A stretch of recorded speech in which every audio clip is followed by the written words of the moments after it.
All right, I'm here with head women's basketball coach John Nakpodia. John, welcome. Thank you. How you doing? Good.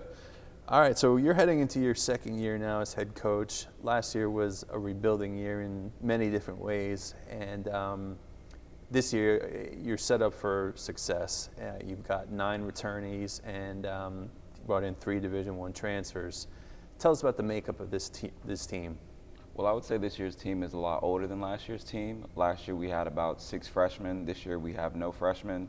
Last year we had 2 juniors, no seniors. This year we have 3 juniors, 4 seniors. So we're a little bit more older, more mature, so that's going to help us out a lot.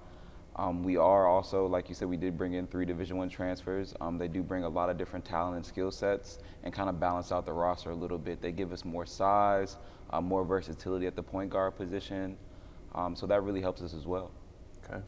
Now your Division I transfers, obviously you're going to be impact players, but let's talk about some of your returning players. You've got 2 veteran senior guards in Natasha Roy and Mia Alexis Lloyd. Tell us a little bit about them.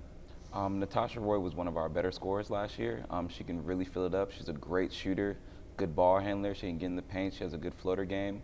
We're going to look forward to really score the ball this year, and that's going to pretty much be one of her primary roles. Mia Lloyd also was one of our better scorers. She was our second leading scorer last season. I think she's one of the better drivers in the conference. She could finish amongst the trees. She's always aggressive, so we're really going to look for those 2 to lead us in scoring a lot this year. Also on the defensive end, will also lead the tempo and be kind of tone setters as well. Okay. And do you expect them to be the leaders on the team, the unspoken leaders? Definitely. I think being more comfortable in this being their second year here at the university, I think they're much more comfortable in that leadership role, more likely to talk up, more likely to speak up, and kind of lead their younger teammates. Okay. Junior guard Tyra Coombs, she's a Mechanicsville, Maryland native. She seems to get better and better every year. Tell us a little bit about her. Tyra's by far one of my favorite players that I've come across these past few years. She's always hustling, she's always giving her effort, and she might not be elite at one skill set, but she's good at everything. Right. And that gives us a lot of versatility. She can guard multiple positions. She was actually one of our leading rebounders last year at the 5'4" guard. She can mix it up with all of them. She's a great screen center. Tyra's versatility helps us in so many ways. Okay. And then what can you tell me about the Harrington Twins? I know these are 2 of your prize recruits from back when you were still an assistant here under Juan Dixon. What can you tell me about those 2? Danielle Harrington's probably one of the best defenders in our conference. She usually gets the toughest assignments from us. She's always active. She's a vocal leader. She's always giving us energy. We just love everything she brings to the program. Dana Harrington as well is also another vocal leader for us. She's loud, she's vocal, she's really versatile. She can kind of ball, she's got great ball handling skills. She can play the guard, she can play forward, she can guard multiple positions. So I think both of them, their versatility first and foremost helps us, but also what they bring from the team and just a verbal standpoint, being leadership, everything like that. And they come from a very successful high school program. Yes, Battlefield. They had really good high school careers. I think Danielle was first team All-State as well. So they bring success, they bring energy, they bring effort, they bring everything you want as a coach. And a winning mentality. Definitely. How important is that? That's important. That's one thing we focused on this year, is trying to bring in kids that have kind of played at higher levels, just to kind of bring experience, knowledge and stuff like that I thought we were lacking last year a little bit. Okay. What would you say this group needs to do or to focus on to be successful this year? I would say first and foremost to be more consistent than last year. We had a lot of different players that had great games here, but then they kind of disappear in the next game. So I would say we need consistency. You know, we need a kid that's going to be able to get us 7 rebounds a game, and we can count on them to give us some rebounds. We need a player that's going to give us 10-plus points a game, and we know that she's going to give us those 10 points every game. I think just having overall a more consistent team would help us a lot. Also being more focused and understanding that, you know, our scouts are made and prepared to help us out. So following the game plan a little bit, which I think will come with more maturity and experience as more college players gain as they get experience. I think that's a big thing. Tell us about your preseason and the work that they did in the off season to get ready for this year. This year we really kicked it up a notch preseason-wise. We wanted to make sure we were in much better shape than last year. We did everything from running indoors, running outside, a lot of team building activities, especially through, you know, weightlifting. We lifting full year this year. Last year we kind of had to stop after the preseason, but we've been lifting throughout the season. So I think overall, just our kind of focus is more, and just what's expected of them is more. So we're really trying to push them to meet, their limits and break those limits. Okay. And what do you expect to see as a result of that preparation? I expect us to have a really good year of pressing. I think last year we did have some athletes, but we weren't in quite elite shape to press the full game. Mm-hmm. I think this year we have the athletes and we're in condition so we can press the whole game, and I think that can change a lot of things for us, make us defend a little bit less and cause more turnovers and kind of lead to kind of a more exciting style of play. Okay. What are some of the lessons that you learned from your first year here as a head coach, and how do you hope to apply them this year?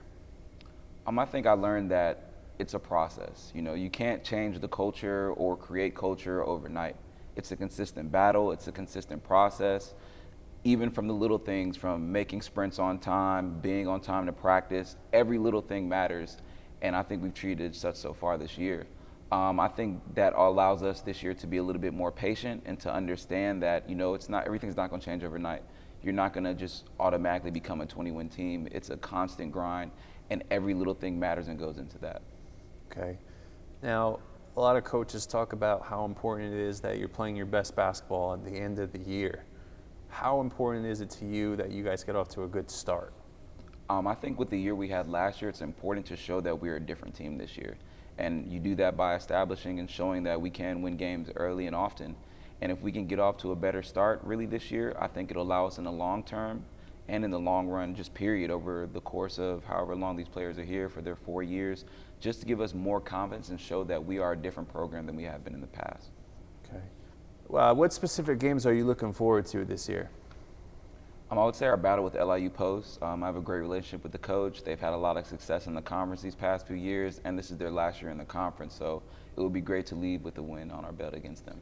They're preseason #1, and this will be the last year of LIU Post basketball as they're going Division I to join with their LIU campus. Yes. Now, what does that do for the matchup? Does that make it a little more extra special, being that it's the last year? I think it makes it definitely a little bit more special. I think it makes it a game where people are definitely going to want to come to see this, because they know that UDC and LIU Post have had so many battles throughout the years that they want to be here for the final one. And their coach, Deirdre Moore. Yes. Was she like a mentor of yours? Definitely. I think out of all the coaches in the conference, she's one of the ones that reached out to me early and often and is always giving me advice, always watching our games and supporting us. And, it's really appreciative. Really appreciative as a young coach to have a mentor like that. And I know you have another mentor in Jay Bilas. Can you tell us a little bit about your relationship with him? This summer, Raven Gerald and I both worked at Jay Bilas Skills Camp, and it was a great experience. And he really is just a person that is always supporting us, always giving us advice, telling us what to do and which kind of direction to take. And during the summer, he really opened his doors and kind of really allowed us to kind of grow as coaches. And we're really thankful for that experience as well. What did you learn specifically from him? I would just say that, as I was talking, he just reminded us that it is a process. You just can't go from being a team that we were last year to a 23 win team. It's a consistent battle. Just keep showing that we're getting better and we're working toward a significant goal. Okay. What would be, a sign of growth for the team to accomplish this year? Like what would be a successful year? I think a successful year would be making the ECC tournament. I think, we missed it, the past 2 years. I think UDC is one of the best basketball programs in our conference. And I think just getting back to where we were in kind of the glory days and showing that we are here to stay. Okay. Talk about maybe the makeup of the conference this year, what you're expecting. I think the conference will actually be very strong up top. We have returning teams such as LIU Post we talked about. We have NYT, who did add quite a few good recruits. And Stack has always been consistently good. So I think, the upper echelon has shown that they deserve to be there. So I think there's a lot of younger teams that are coming up that want to really crack that top tier. I think looking at teams such as Queens, who's had a lot of success in the past, but it's kind of moved toward rebuilding, I think they're ready to move past that now. There is also Damon, who's kind of starting over without Sarah Saba, who was one of the top players in our conference for a lot of years. So And there's also, I think, 2 or 3 new coaches this year. So it's really just about everyone trying to establish their new roles and show that they are here to stay. Yeah. Now, in terms of non-conference, how do you make your non-conference schedule? Like, what's on your mind when you pick those teams to play? We do try to play some HBCU schools as we're in HBCU. I think kind of reaching back into our history and our past works a lot, and a lot of fans love to come see us play teams like Bowie, which is kind of like a local rivalry. So we do try to mix that in. We try to play teams all up and down the East Coast, just to get different feel from different conferences, from different styles. Such as, the PSAC is usually a conference that has a lot of big guards and big post players. Just like our conference, we usually have a lot of smaller, more versatile post players. So just trying to play different types of teams to prepare us for the various teams we play this season. Now, on a personal note, what's your favorite thing about working here? I think my favorite thing about UDC is the people and the family atmosphere. Everyone out here has a really close relationship in the staff's athletics. We get up, we hang out outside of work too. We get up for, food every now and then for lunch. And I think just the relationships I've built these past few years, it just really felt like a family to me. And working under Patricia Thomas?